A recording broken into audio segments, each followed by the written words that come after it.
അദ്ദേഹത്തിൻ്റെ ഭാഗത്ത് എനിക്ക് തോന്നുന്നില്ല എന്തെങ്കിലും ഒരു പിഴവുണ്ടായിരിക്കും എന്ന്. ഓരോ പൈലറ്റിൻ്റെയും ടേക്ക് ഓഫ് പ്രൊസീജിയേഴ്സൊക്കെ ലേ ഡൗൺ പ്രൊസീജിയേഴ്സാണ്. അതായത് അവർക്ക് പ്രത്യേകം ചെക്ക് ലിസ്റ്റുകളുണ്ട്.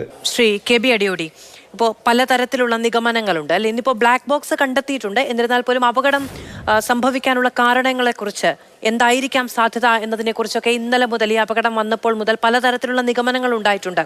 ഇത്രയും മണിക്കൂറുകൾ പിന്നിടുമ്പോൾ എന്താണ് സാധ്യത എന്നത് സംബന്ധിച്ച് ഒരു ഏകദേശ വിവരം, അല്ലെങ്കിൽ ഏത് സാധ്യതയ്ക്കാണ് ഏറ്റവും കൂടുതൽ അടിസ്ഥാനം എന്നത് സംബന്ധിച്ച് ഇത്രയും 46 വർഷത്തെ എക്സ്പീരിയൻസ് ഉണ്ട് അങ്ങേക്ക് എന്നുള്ളതാണ് ഞങ്ങൾക്ക് കിട്ടിയ വിവരം. എന്താണ് അങ്ങേക്ക് പറയാൻ കഴിയുന്നത്?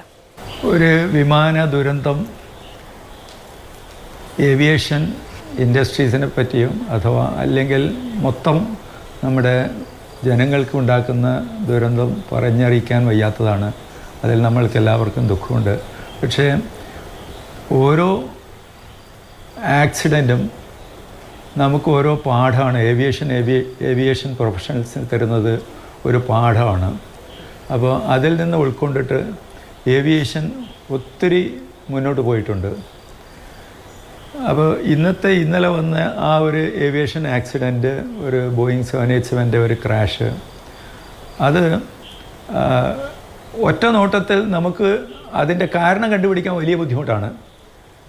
എയർക്രാഫ്റ്റ് വളരെ നല്ല നിലയിൽ ടേക്ക് ഓഫ് ചെയ്യുന്നു, ഏകദേശം 10-600 അടി വരെ മേലോട്ട് പോകുന്നു, പെട്ടെന്ന് താഴത്തോട്ട് വരുന്നു.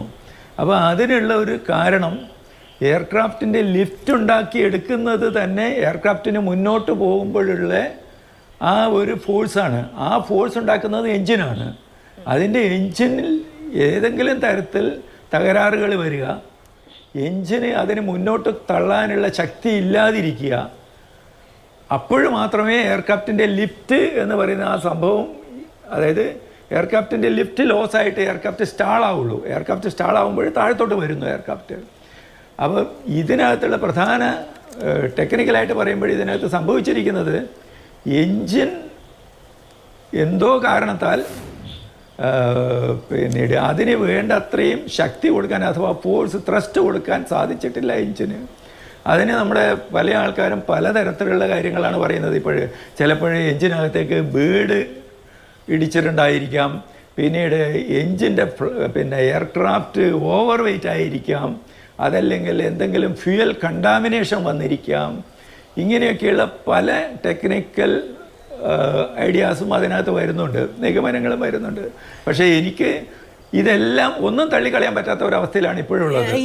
നമുക്ക് അവസാനം നൽകിയിരിക്കുന്ന കമ്മ്യൂണിക്കേഷനിലും കൃത്യമായി പറയുന്നത് തന്നെയാണ്, no thrust plane not taking lift എന്നുള്ളത് തന്നെയാണ് അദ്ദേഹം നൽകിയിരിക്കുന്ന, പൈലറ്റ് നൽകിയിരിക്കുന്ന സന്ദേശവും എന്ന് പറയുന്നത്.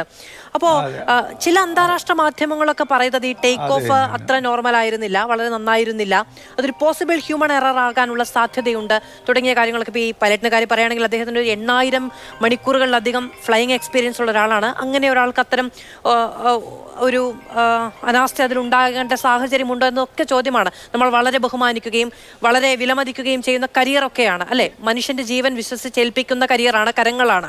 അപ്പൊ അങ്ങനെ ഒരു സാധ്യതയ്ക്ക് എത്രത്തോളം അടിസ്ഥാനമുണ്ട്? വളരെ വളരെ കുറവാണ്. കാരണം ഈ ഓരോ പൈലറ്റിൻ്റെയും ടേക്ക് ഓഫ് പ്രൊസീജിയേഴ്സൊക്കെ ലേ ഡൗൺ പ്രൊസീജിയേഴ്സാണ്. അതായത് അവർക്ക് പ്രത്യേകം ചെക്ക് ലിസ്റ്റുകളുണ്ട്. ആ ചെക്ക് ലിസ്റ്റ് വളരെ കൃത്യമായിട്ട് ഫോളോ ചെയ്തിട്ട് മാത്രമേ ഒരു പൈലറ്റ് ടേക്ക് ഓഫ് ചെയ്യുള്ളൂ.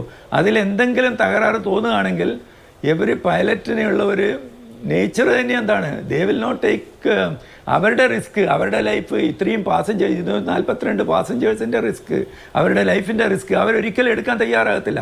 അവർക്ക് ടേക്ക് ഓഫ് അബോട്ട് ചെയ്യാം. അദ്ദേഹത്തിന് അത്രയും റൺവേ ഉണ്ടായിരുന്നു, ഒത്തിരി ഡിസ്റ്റൻസ് ഉണ്ടായിരുന്നു. അദ്ദേഹത്തിന് ഏതെങ്കിലും കാരണവശാൽ ടേക്ക് ഓഫ് പവർ ആ എയർക്രാഫ്റ്റ് ഡെവലപ്പ് ചെയ്യുന്നില്ല, എൻജിൻ ഡെവലപ്പ് ചെയ്യുന്നില്ല എന്നുണ്ടെങ്കിൽ അദ്ദേഹം അബോട്ട് ചെയ്യുമായിരുന്നു. അദ്ദേഹത്തിൻ്റെ ഭാഗത്ത് എനിക്ക് തോന്നുന്നില്ല എന്തെങ്കിലും ഒരു പിഴവുണ്ടായിരിക്കും എന്ന്. കാരണം എന്ത് തന്നെയായാലും അവർക്കൊരു തരം ഒരു സ്പെസിഫൈഡ് ചെക്ക് ലിസ്റ്റാണ് അവർ ഫോളോ ചെയ്യുന്നത് പൈലറ്റ് എന്നുള്ള നിലയിൽ. അതുകൊണ്ട് ടേക്ക് ഓഫ് ചെയ്തതിന് ശേഷം എൻജിൻ അതിന് ഉദ്ദേശിച്ച ത്രസ്റ്റ് ഡെവലപ്പ് ചെയ്തിട്ടില്ല എന്നുള്ളത് തന്നെയാണ് മനസ്സിലാക്കുന്നത്.